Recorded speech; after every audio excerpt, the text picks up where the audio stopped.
At this point, I was transferred in as a cadet into the V5 and sent to the University of South Carolina, at Columbia, South Carolina, to enter the next phase of training, which did not involve flying. It was mostly physical training, so pretty bad physical training, let me tell you. My roommate there broke both legs on the obstacle course, and he was a very strong guy and very muscular, but he broke both legs and was discharged. I was lucky, I made it through, but what we did there was to do what the student was doing in the SNJ.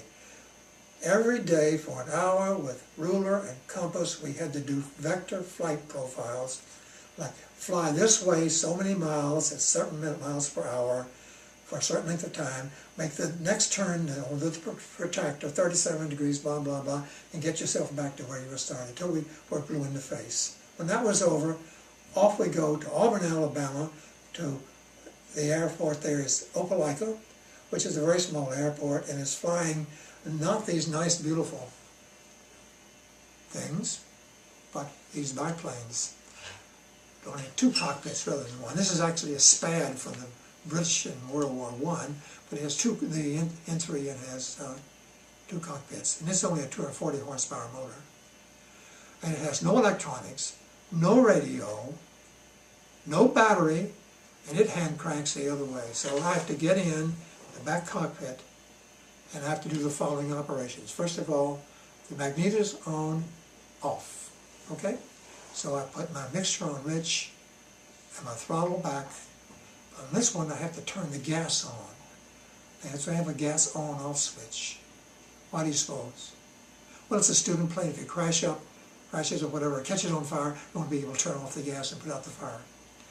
I figured that out. They didn't tell me, but they did tell me that's what it was. So I figured that out.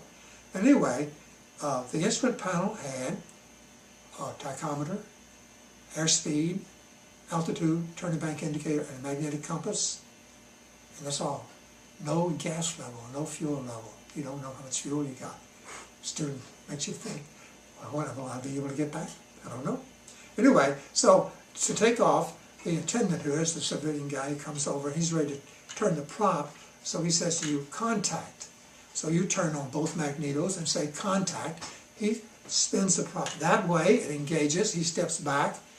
I now have to throttle it, make it run neat, nice, and now I can taxi out. So that's how you take off one of these things. That is, turn it on. How you actually take off, I'm going to describe that in this way. You go to the end of the runway, but you got to be on the grass, because you don't have a radio, you can't be on the hot top runway. And you have to get a green light from the tower. They didn't tell me that. Mary, kill that, will you?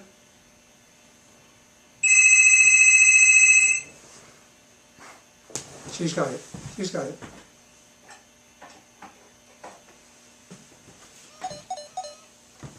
Sorry about that.